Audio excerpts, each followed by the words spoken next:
حاضرین محترم، میں علامہ مولانا حافظ عرفان قادری صاحب سے درخواست کروں گا ان اشعار کے ساتھ۔ ان کی تقریر طبع یار کو بے چین کرتی ہے، ان کی تقریر طبع یار کو بے چین کرتی ہے، سبب یہ ہے وہی کہتے ہیں جو دل پہ گزرتی ہے، کبھی شعلہ کبھی شبنم حسین تقریر ہوتی ہے، کبھی شعلہ کبھی شبنم حسین تقریر ہوتی ہے، نبی کے باغیوں کے واسطے شمشیر ہوتی ہے۔ محترم قائد ملت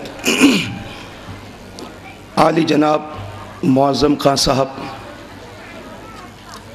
اور امریکہ سے تشریف لائے ہوئے محسن قوم و ملت جناب پیارے علی صاحب، اسٹیج پر تشریف فرما علماء کرام، مبلغین سنی دعوت اسلامی اور حاضرین اجلاس، السلام علیکم ورحمۃ اللہ وبرکاتہ۔ مجھے پتہ ہے وقت کافی ہو چکا ہے، مغرب سے آپ حضرات بیٹھے ہوئے ہیں، بھوک بھی لگ رہی ہے اور وقت بھی کافی ہوتا جا رہا ہے، لہٰذا میں کچھ دیر، آواز تو آپ سمجھ سکتے ہیں کیسی ہے، جب تک یہ ساتھ دے گی آپ حضرات کے سامنے کچھ ضروری باتیں عرض کرنے کی سعادت حاصل کروں گا۔ نحمدہ ونصلی ونسلم علی رسولہ الکریم، اما بعد فاعوذ باللہ من الشیطان الرجیم، بسم اللہ الرحمن الرحیم۔ یریدون لیطفئوا نور اللہ بافواہہم واللہ متم نورہ ولو کرہ الکافرون۔ هو الذی ارسل رسولہ بالہدی ودین الحق لیظہرہ علی الدین کلہ ولو کرہ المشرکون۔ آمنت باللہ صدق اللہ العظیم وصدق رسولہ النبی الامین المختار الکریم، ونحن علی ذلک لمن الشاہدین والشاکرین والحمد للہ رب العالمین۔ جس طرح سے میں پڑھا ہوں، گنبد خضرا کا تصور کرتے ہوئے میرے ساتھ درود مبارکہ کی کلمات پڑھیں۔ الصلاۃ والسلام علیک یا رسول اللہ، الصلاۃ والسلام علیک یا حبیب اللہ، الصلاۃ والسلام علیک یا نبی اللہ، وعلی آلک واصحابک یا نور اللہ صلی اللہ تعالی علیہ وسلم۔ قرآن کریم کے 28ویں پارے کے 9ویں رکوع کی آخری 2 آیتوں کو تلاوت کرنے کا میں نے شرف حاصل کیا ہے، جس میں خالق کائنات نے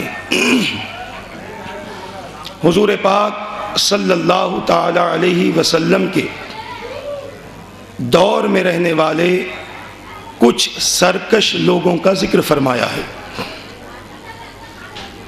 خالق کائنات کا ارشاد پاک ہو رہا ہے، جس کا معنی اور مفہوم یہ ہے، یہ لوگ اللہ کے نور کو اپنے منہ کی پھونک سے بجھانا چاہتے ہیں۔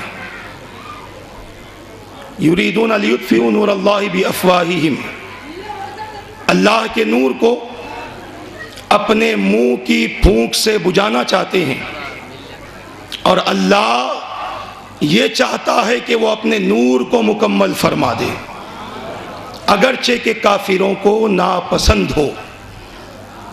اس کے بعد اللہ تبارک و تعالی فرماتا ہے کہ وہی ذات ہے جس نے اپنے رسول کو ہدایت اور دین حق کے ساتھ بھیجا، تاکہ یہ دین باقی ادیان پر غالب آ جائے، اگرچہ کہ یہ بات مشرکوں کو ناگوار گزرے۔ خالق کائنات نے ان دونوں آیتوں میں حضور پاک صلی اللہ تعالی علیہ وسلم کی افضلیت، آپ کے مقام اور آپ کی حفاظت کا اور آپ کی بعثت کا ذکر فرمایا ہے۔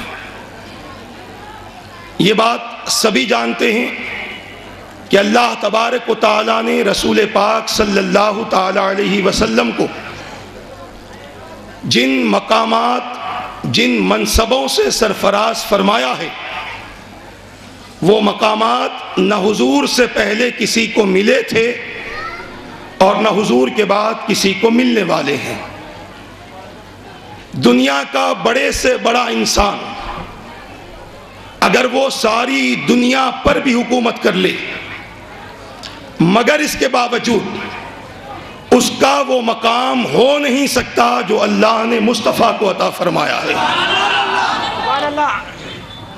اللہ تبارک و تعالی نے حضور پاک صلی اللہ تعالی علیہ وسلم کو جو مقامات عطا فرمائے ہیں، ان میں سے چند مقامات کا ذکر اللہ نے قرآن مقدس میں فرمایا ہے۔ حضور پاک صلی اللہ تعالی علیہ وسلم کو رب قدیر نے جو منصب عطا فرمائے ہیں، ان میں سے چند منصبوں کا ذکر اللہ نے قرآن مقدس میں فرمایا ہے۔ رب قدیر نے اپنے محبوب پاک صلی اللہ تعالی علیہ وسلم کو جو اختیارات عطا فرمائے ہیں، ان میں سے چند اختیارات کا ذکر اللہ نے قرآن مقدس میں بیان فرمایا ہے۔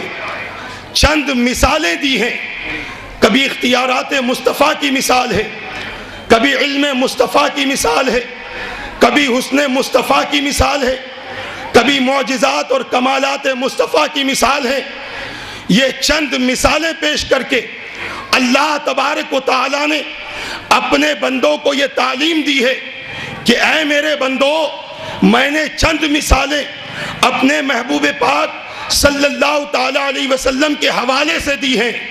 لوگ چند مثالیں تو پیش کرنا دور کی بات ہے، اپنی زندگی میں اپنی ذات کے لیے وہ علم، وہ اختیار جو اللہ نے اپنے حبیب کو عطا فرمایا، کبھی انسان اپنی ذات کے لیے پیش نہیں کر سکتا۔ آپ رسول پاک صلی اللہ تعالی علیہ وسلم کی زندگی اور مقامات کا جائزہ لیں۔ ہم اگر یہ کہیں کہ اللہ تبارک و تعالی نے حضور پاک صلی اللہ تعالی علیہ وسلم کو وہ مقام عطا فرمایا ہے کہ جس مقام کی بلندی کو 1400 سال سے علماء سمجھا رہے ہیں، آج تک سمجھا رہے ہیں، قیامت تک سمجھاتے رہیں گے، سمجھانے والے ختم ہو جائیں گے، مصطفیٰ کے مقامات ختم نہیں ہو سکتے۔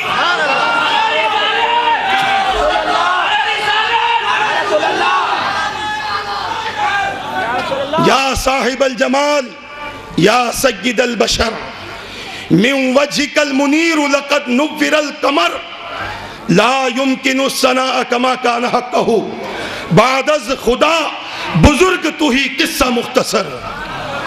جنہوں نے بھی مصطفیٰ کے کمال کو سمجھنے کی کوشش کی اور جب اپنی زندگی کے آخری منزل پر پہنچے تو پہنچتے پہنچتے انہوں نے یوں ہی کہا کہ یا رسول اللہ صلی اللہ علیہ وسلم، آپ کی تعریف کرنا تو دور کی بات ہے، آپ کی تعریف کا حق بھی ہم ادا نہیں کر سکتے۔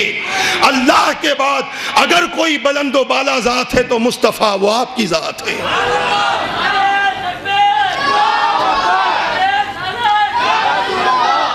میرے مصطفیٰ کے جیسا کوئی ہے، ہوا نہ ہوگا کہ مکین عرش اعلیٰ، کوئی ہے ہوا نہ ہوگا۔ عزیزان ملت اسلامیہ، حضور پاک صلی اللہ تعالی علیہ وسلم کی منصب کی ہم بات کریں، میرے آقا صلی اللہ تعالی علیہ وسلم کے مقامات کی بات کریں، آؤ میں آپ کو بتاتا چلوں، سرکار مدینہ صلی اللہ تعالی علیہ وسلم کو اللہ تبارک و تعالی نے اس فرش گیتی پر مبعوث فرمایا اور اعلان فرما دیا، ہم نے خاتم النبیین بھیج دیا ہے، ہم نے رحمت للعالمین بھیج دیا ہے، ہم نے رؤوف و رحیم بھیج دیا ہے، ہم نے شفیع المذنبین بھیج دیا ہے، ہم نے عالموں کا سردار بنا کر اپنے حبیب پاک صلی اللہ علیہ وسلم کو بھیج دیا ہے۔ آج کا انسان اپنی ذات کا رسول کی ذات سے مقابلہ کرتا ہے۔ تمہارے اختیار میں کیا ہے مجھے بتاؤ، تمہارے اختیار میں کتنی چیزیں ہیں تم بتاؤ۔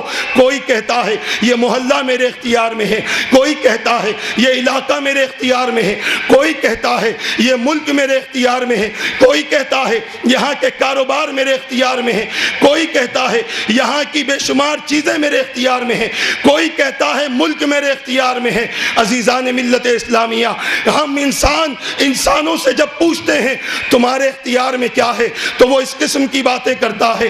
آؤ مصطفیٰ سے پوچھو یا رسول اللہ صلی اللہ علیہ وسلم آپ کے اختیار میں کیا ہے، تو میرے آقا فرماتے ہیں کہ اللہ نے میرے 2 وزیر آسمان میں رکھے ہیں، 2 وزیر زمین میں رکھے ہیں، جہاں چاہتا ہوں اپنا اختیار چلاتا رہتا ہوں۔ نعرہ تکبیر، نعرہ رسالت۔ یا رسول اللہ، انسان کا اختیار زمین والوں پر چلتا ہے، بندوں پر چلتا ہے۔ مصطفیٰ کا اختیار تو چاند پر بھی چل رہا ہے، مصطفیٰ کا اختیار تو سورج پر بھی چل رہا ہے، مصطفیٰ کا اختیار شجر و حجر پر چل رہا ہے۔ اور کیسے اختیار والے نبی ہیں، ہم ایک ملک سے دوسرے ملک چلے جائیں ہمیں کوئی پہچاننے والا نہیں ہوتا۔ آپ کتنے بڑے مقرر کیوں نہ ہو، کتنے بڑے پروفیسر کیوں نہ ہو، کتنے بڑے سائنٹسٹ کیوں نہ ہو، جب آپ تنہا کسی ملک میں چلے جاتے ہیں کوئی آپ کو پہچانتا نہیں ہے۔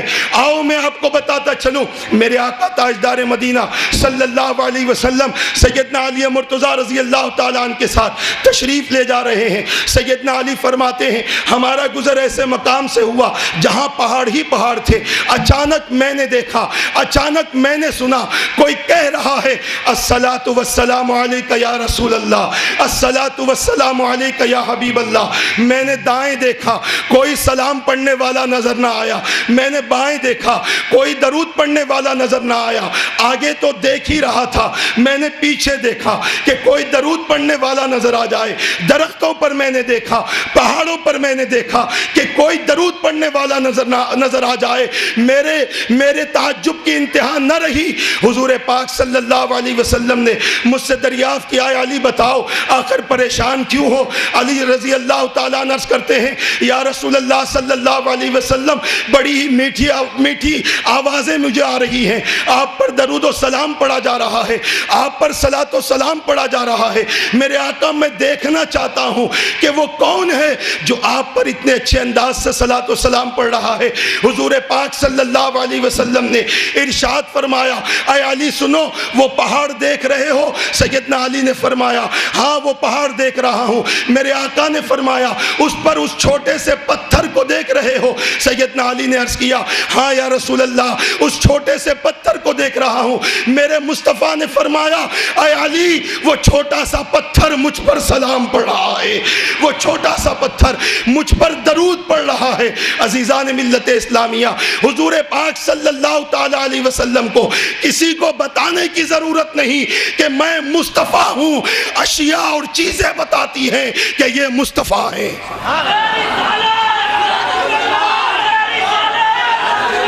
صلی اللہ میرے آقا صلی اللہ علیہ وسلم ارشاد فرماتے ہیں کہ سرکش جنات اور انسان کے علاوہ ساری کائنات جانتی ہے کہ میں اللہ کا نبی ہوں۔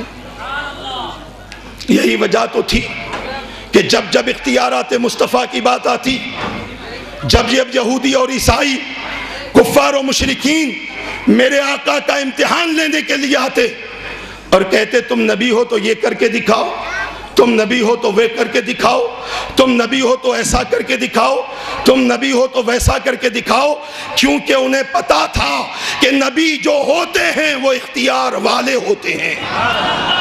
کافروں کو پتا تھا، میں اشارہ دے رہا ہوں سن لو، کافر اس بات کو تسلیم کرتے تھے کہ جو نبی ہوتا ہے وہ اختیار والا ہوتا ہے، اور آج کا مسلمان تسلیم کرنے تیار نہیں کہ ہمارے نبی اختیار والے تھے، ہمارے رسول اختیار والے تھے، ہمارے پیغمبر اختیار والے تھے۔ آج کا انسان یہ تسلیم کرنے تیار نہیں ہے۔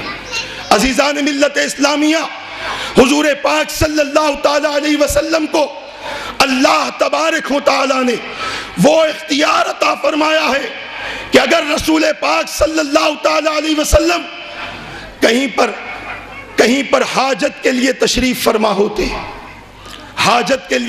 فرما ہوتے تو آس پاس کے سارے درخت حضور پاک کو اپنی ٹہنیوں میں چھپا لیتے حضور پاک کو اپنی ٹہنیوں میں چھپا لیتے تاکہ مصطفیٰ پر کسی کی نظر نہ پڑے۔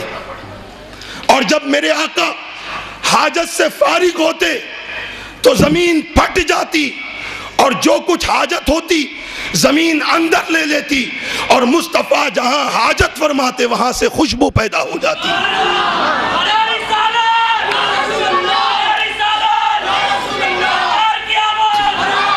ارے تمہارا حاجت تو کرنا دور کی بات ہے، تم ڈکار لیتے ہو تو لوگ تم سے بھاگتے ہیں، کہ منہ سے بدبو آ رہی ہے۔ مصطفیٰ حاجت فرماتے تو زمین خوشبو نکالنا شروع کرتی۔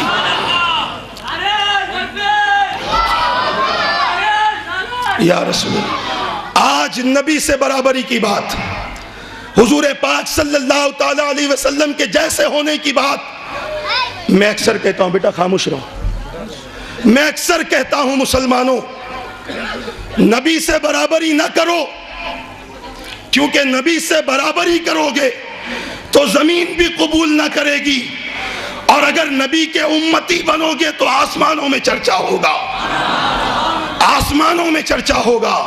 اللہ اپنے فرشتوں کے سامنے تمہارا ذکر فرمائے گا، اس لیے کہ نبی کی نسبت کی وجہ سے تم خدا کا ذکر کرتے ہو۔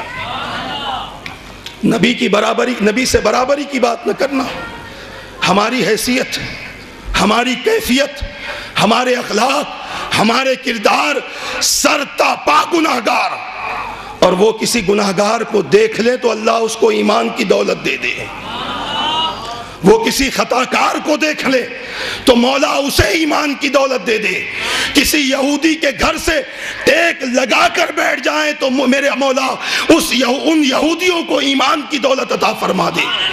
وہ رسول ہاشمی صلی اللہ علیہ وسلم، آج بڑے افسوس کے ساتھ کہنا پڑتا ہے کہ مسلمان ہو کر نبی کی تعلیمات، نبی کے اختیارات، نبی کے معجزات، نبی کے کمالات جو قرآن سے ثابت ہیں، حدیث سے ثابت ہیں، علماء کے اقوال سے ثابت ہیں، اس کے باوجود آج بندہ یقین کرنے پر تیار نہیں ہے۔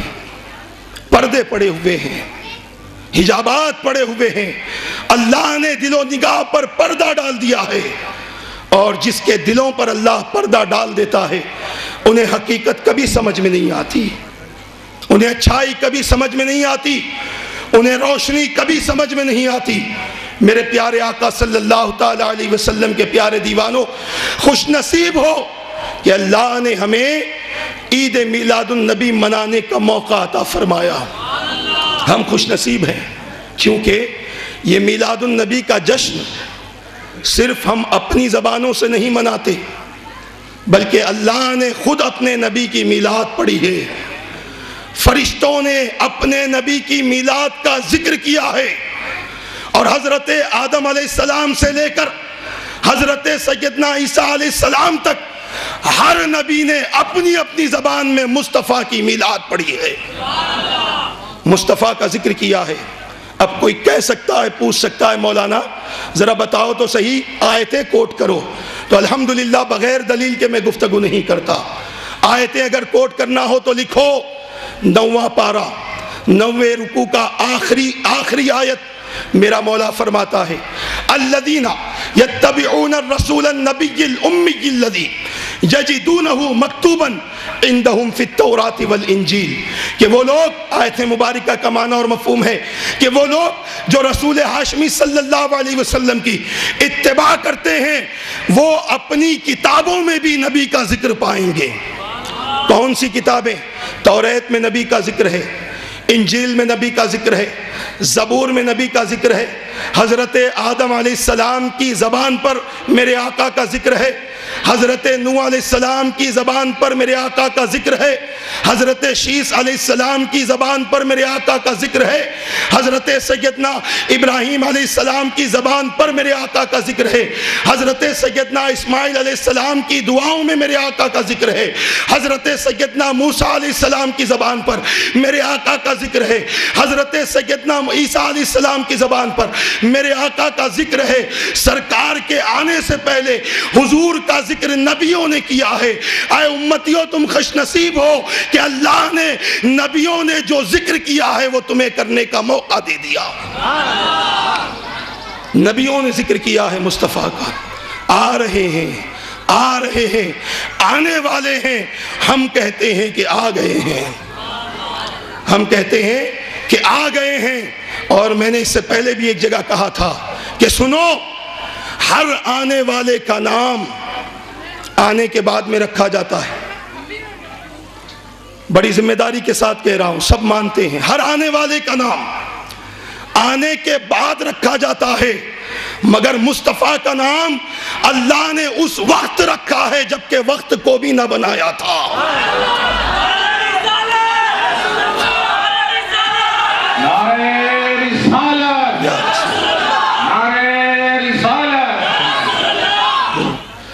اللہ نے اپنے حبیب کا نام اس وقت میں رکھا، اس زمانے میں رکھا جبکہ زمانہ نہ تھا، کچھ نہ بنا تھا، صرف خدا تھا، مصطفیٰ کا نور تھا، اور اللہ نے اپنے حبیب کا نام رکھا۔ احمد پکارا انجیل میں، احمد پکارا زبور میں، احمد پکارا توریت میں، احمد کہا گیا قرآن میں، احمد بھی رکھا، محمد بھی رکھا۔ سنو، احمد کس کو کہتے ہیں؟ ان دو باتوں کو ذہن میں رکھ لو گے تو ہر ایک کو جواب دے سکتے ہو۔ احمد کس کو کہتے ہیں؟ سب سے زیادہ خدا کی تعریف کرنے والے کو احمد کہتے ہیں۔ اللہ نے اپنے نبی کو احمد اس لیے کہا کہ نبی سے بڑھ کر خدا کی تعریف کسی نے نہیں کی ہے۔ اور پھر اللہ نے اپنے حبیب کا نام محمد رکھا۔ محمد کس کو کہتے ہیں؟ اس کی میننگ ہوتی ہے الذی یحمد حمدا بعد حمد، کہ وہ ذات جس کی تعریف پر تعریف کی جائے تو یہ ماننا پڑے گا کہ اللہ نے اپنے حبیب کی تعریف اس قدر فرمائی ہے کہ نام محمد رکھ دیا۔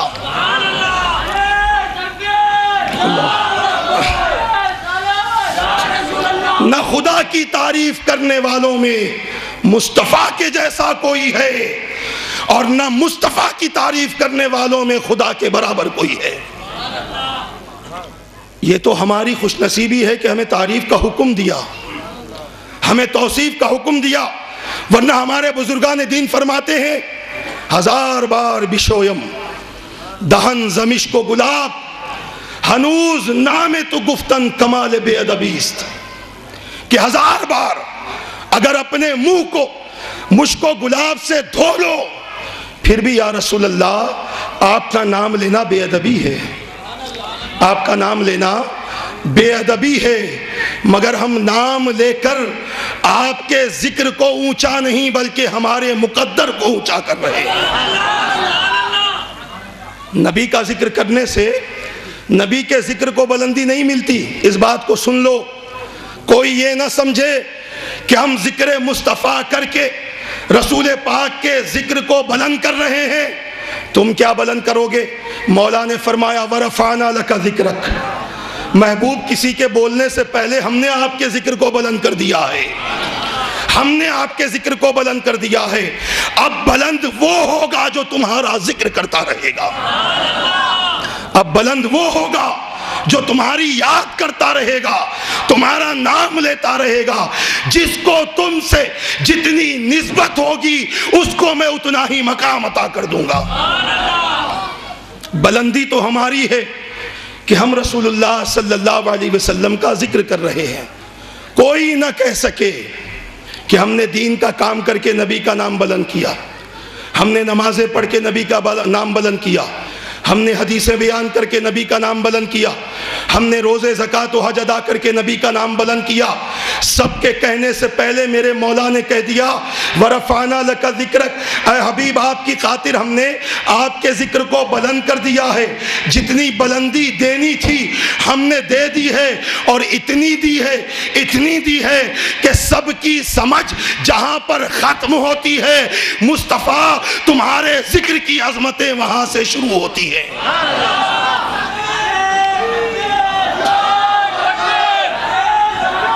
یا رسول اللہ، عزیزان ملت اسلامیہ، اس نور کو بجھانا چاہتے ہیں۔ میں آیت کی طرف آؤں، ابھی تک تمہید ہو رہی تھی۔ اس نور کو بجھانا چاہتے ہیں کس سے؟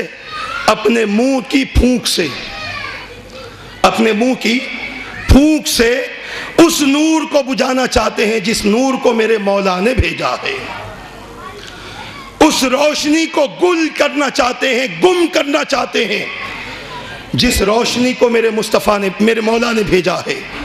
اللہ تبارک و تعالیٰ نے اپنے حبیب پاک صلی اللہ تعالیٰ علیہ وسلم کو وہ مقام اور وہ منصب عطا فرمایا ہے کہ رب قدیر نے اپنے حبیب سے جہاں یہ کہلوایا کہ حبیب تم کہہ دو میں بشر ہوں اور میں کہتا ہوں کہ تم نور ہو۔ حبیب نے کہا نا قرآن میں قل انما انا بشر مثلکم، اے حبیب آپ ارشاد فرما دیں کہ میں تمہاری طرح بشر ہوں۔ آپ حضرات درود پاک پڑھتے رہیں۔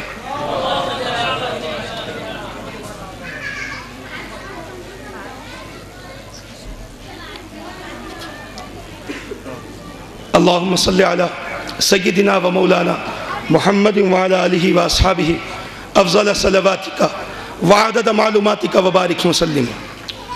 قرآن کریم پڑھنے والوں، قرآن کریم کا حوالہ دینے والوں، کہیں پر قرآن میں یہ بتا دو کہ اللہ نے اپنے حبیب کو بشر کہا ہو۔ کہتے ہیں نا قرآن میں ہے، میرا دعویٰ اور میرا چیلنج ہے کہ کہیں پر بتا دو اللہ نے اپنے حبیب کو بشر کہا ہو۔ آپ کہیں گے مولانا بشر والی آیت تو قرآن میں ہے، تو میں کہنا چاہتا ہوں اللہ نے نہیں کہا، مصطفیٰ نے کہا ہے۔ اللہ نے نہیں کہا، مصطفیٰ نے کہا ہے۔ اور جب خدا نے اپنے محبوب کی آمد کا ذکر کیا تو فرمایا کہ میں نے تو نور بھیجا ہے، میں نے تو نور بھیجا ہے۔ قد جاءکم من اللہ نور و کتاب مبین، بے شک اللہ کی طرف سے تمہارے پاس نور آیا ہے اور روشن کتاب آئی ہے۔ یا ایھا الناس قد جاءکم برہان من ربکم، کہ لوگو اللہ کی طرف سے تمہارے پاس میں روشن دلیل آئی ہے۔ عزیزان ملت اسلامیہ، اللہ نے اپنی وحدانیت کی دلیل کے طور پر مصطفیٰ کو بھیجا ہے۔ غور سے سنیے، یہ بڑی علمی باتیں ہیں۔ اللہ نے اپنی وحدانیت کے دلیل کے طور پر مصطفیٰ کو بھیجا ہے اور بتا دیا کہ میری وحدانیت کی دلیل میرے مصطفیٰ ہیں، اور تعلیم دے دی کہ تم بھی میری بارگاہ میں اس وقت مقبول ہوگے جب اپنی امتی ہونے کی دلیل نسبت مصطفیٰ سے دو گے، رسول اللہ صلی اللہ علیہ وسلم کی نسبت سے دو گے۔ میرے پیارے آقا صلی اللہ علیہ وسلم کے پیارے دیوانوں، حضور پاک صلی اللہ تعالیٰ علیہ وسلم کو اللہ تبارک و تعالیٰ نے اس قدر محبوب فرمایا کہ میرے آقا صلی اللہ تعالیٰ علیہ وسلم ارشاد فرماتے ہیں کہ زمین و آسمان کے خزانے کی کنجیاں میرے مولا نے میرے حوالے کر دی ہیں۔ اعلیٰ حضرت مجدد دین و ملت امام احمد رضا خان فاضل بریلوی رحمت اللہ تعالیٰ علیہ ارشاد فرماتے ہیں مالک کونین ہیں، گو پاس کچھ رکھتے نہیں، دونوں جہاں کی نعمتیں ہیں قبضہ و اختیار میں، ہر چیز مصطفیٰ کے ہاتھ میں ہے۔ اسی لیے تو میرے آقا فرماتے ہیں انما انا قاسم واللہ یعطی، کہ میں تقسیم کرتا ہوں مولا مجھے عطا فرماتا ہے، میں تقسیم کرتا ہوں مولا مجھے عطا فرماتا ہے۔ جس نے مصطفیٰ کی تقسیم پر ایمان رکھا، خوشی کا اظہار کیا، مولا اسے بے شمار نعمتیں عطا فرماتا ہے، اور جس نے مصطفیٰ کی تقسیم پر کسی قسم کی تنقید کی وہ سب کچھ رکھ کر بھی ایمان سے خارج ہو جاتا ہے۔ عزیزان ملت اسلامیہ، حضور پاک صلی اللہ تعالیٰ علیہ وسلم اس فرش گیتی پر تشریف لائے تو اللہ تبارک و تعالیٰ نے میرے آقا کی آمد کا جب ذکر فرمایا تو اعلان فرما دیا کہ میں نے نور کو بھی بھیجا ہے، روشن کتاب کو بھی بھیجا ہے، لباس بشریت میں اپنے محبوب کو بھی بھیجا ہے۔ لَقَدْ مَنَّ اللَّهُ عَلَى الْمُؤْمِنِينَ إِذْ بَعَثَ فِيهِمْ رَسُولًا، کہ یقیناً اللہ نے ایمان والوں پر احسان فرمایا جبکہ ان میں انہی میں سے ایک رسول کو بھیجا۔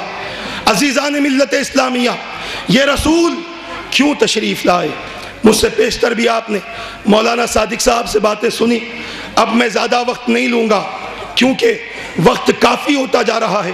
میں اختصاراً چند باتیں عرض کر دوں کہ جہاں رسول پاک صلی اللہ علیہ وسلم کی بعثت کا مقصد کلمہ طیبہ پہنچانا ہے، قرآن پہنچانا ہے، اللہ کا پیغام پہنچانا ہے، وہیں پر میرے آقا صلی اللہ تعالیٰ علیہ وسلم کو اللہ تبارک و تعالیٰ نے اس لیے لباس بشریت میں مبعوث فرمایا تاکہ میرے وہ بندے اور میرے وہ سارے بندے جو گناہوں کے دلدل میں پھنسے ہوئے ہیں، بد کرداریوں میں اپنی زندگی گزار رہے ہیں، اللہ اور اس کے رسول کی نافرمانی کر رہے ہیں، شریعت سے دور ہیں، دین کا پیغام ان تک نہیں ہے، اسلام کا پیغام ان تک نہیں ہے، رب قدیر نے اپنے بندوں پر کرم فرمایا اور کرم فرما کر میرے مولا نے اپنے حبیب پاک صلی اللہ علیہ وسلم کو لباس بشریت میں مبعوث فرمایا تاکہ وہ بندے جن کے پاس میں علم نہیں ہے، وہ بندے جن کے پاس میں حکمت نہیں ہے، وہ بندے جن کے پاس میں تعلیم نہیں ہے، وہ بندے جن کے پاس میں عقیدہ نہیں ہے،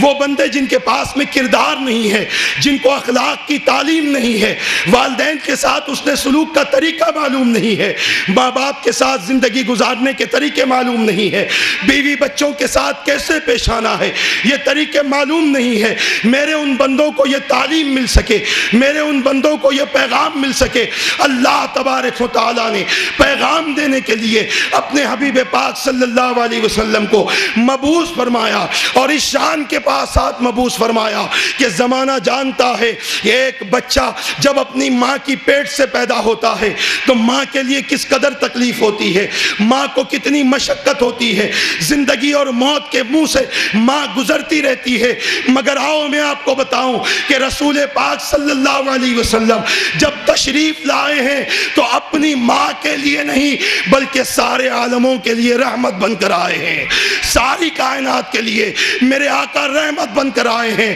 بی بی آمینہ فرماتی ہیں کہ جب میرے مصطفیٰ صلی اللہ علیہ وسلم میرے بطن اقدس میں تھے کبھی مجھے تکلیف نہ ہوتی تھی، کبھی مجھے تکلیف نہ ہوتی تھی، کبھی مجھے بے چینی نہ ہوتی تھی۔ عام طور پر جو ماؤں کی تکلیف ہوتی ہے بی بی آمینہ کو کبھی تکلیف نہ ہوئی، اور تکلیف کیوں کر ہو سکتی ہے کہ جن کے آنے سے مولا تکلیفوں کو خاتمہ کرنا چاہتا ہے وہی ذات اپنی ماں کے لیے تکلیف کا سبب بن جائے، نہیں بلکہ بی بی آمینہ رضی اللہ تعالیٰ عنہ یہاں تک کہ ارشاد فرماتی ہیں کہ جب میں پانی بھرنے کے لیے گڑا لے کر اپنے گھر سے نکلتی میں دیکھتی کہ سخت پتھر بھی موم بن جاتے تھے، سخت پتھر بھی موم بن جاتے تھے، اور جب پانی لینے کے لیے کنویں میں جھانکتی تو پانی بہت نیچے ہوتا مگر تھوڑی ہی دیر میں پانی خود بخود اوپر آ جاتا، تھوڑی دیر میں پانی خود بخود اوپر آ جاتا۔ یہ مصطفیٰ کی رحمتوں کی برکتیں ہیں، یہ مصطفیٰ کی برکتیں ہیں۔ اور یاد رکھنا مسلمانوں، حضور پاک صلی اللہ تعالیٰ علیہ وسلم سارے عالموں کے لیے رحمت بن کر تشریف لائے ہیں۔ آپ اگر تاریخ پڑھیں گے آپ کو پتا چلے گا کہ رسول پاک صلی اللہ علیہ وسلم کی رحمت سے کس کس نے فائدہ اٹھایا ہے۔ اپنوں نے تو فائدہ اٹھایا ہی ہے، میرے آقا کی رحمت سے غیروں نے بھی فائدہ اٹھایا ہے، میرے آقا کے کرم سے غیروں نے بھی فائدہ اٹھایا ہے۔ یہ میرے مصطفیٰ کے ہونے کا اعزاز ہے کہ اللہ نے کبھی عذاب نازل نہیں فرمایا, اللہ نے کبھی تباہ و برباد نہیں فرمایا.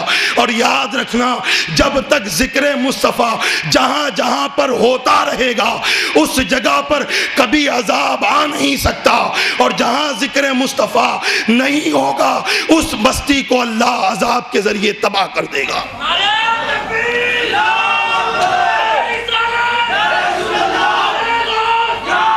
میرے پیارے آقا صلی اللہ تعالی علیہ وسلم کے پیارے دیوانوں, آج امت بدعملی کا شکار ہے, بد کرداری کا شکار ہے. آج ہر گھر کے شادی کے بارے میں غور کر لو, ایک غریب بچے سے لے کر ایک مالدار کی شادی, ایک دولت مند کی شادی, کسی کی شادی کے بارے میں غور کر لو. ہر انسان یہ فیصلہ کرے گا کہ آج ہمارے گھر میں شادیاں تو ہوتی ہیں مگر حضور پاک صلی اللہ علیہ وسلم کے پیغام کے خلاف. حضور نے ارشاد فرمایا, شادیوں کو اتنا آسان کر دو کہ زنا کرنا مشکل ہو جائے. مگر آج شادیاں اتنی مشکل ہو گئی ہیں کہ زنا کرنا آسان ہو چکا ہے. آج ہزاروں مسلمان بچیاں, اگر یقین نہ آئے تو زو پارک کے آگے منڈل آفس ہے, آپ جاؤ اور جا کر پوچھو, ہزاروں مسلمان بچیاں ہیں کہ جو آج اپنے مذہب کو تبدیل کر کے غیر مذہب میں شامل ہوتی جا رہی ہیں. میری بات پر یقین نہ آئے تو جاؤ, جا کر پوچھو, زو پارک کے آگے منڈل آفس ہے. ہزاروں مسلم نوجوان اپنے عقیدے اور اپنے مذہب کو چینج کرتے نظر آ رہے ہیں. ان مسلمان بچیوں سے پوچھو تو صحیح, کیا بات ہے, تم نے اپنا مذہب تبدیل کیوں کر دیا؟ تو وہ لڑکیاں کہیں گی, ہم اپنے ماں باپ پر بوجھ بن گئی تھی, ہمارے ماں باپ ہماری شادی کروانا چاہتے تھے مگر جو آتا تھا ازدہے جیسا منہ کھول کر بیٹھ جاتا, انٹرنیشنل بھکاری بن کر بیٹھ جاتا.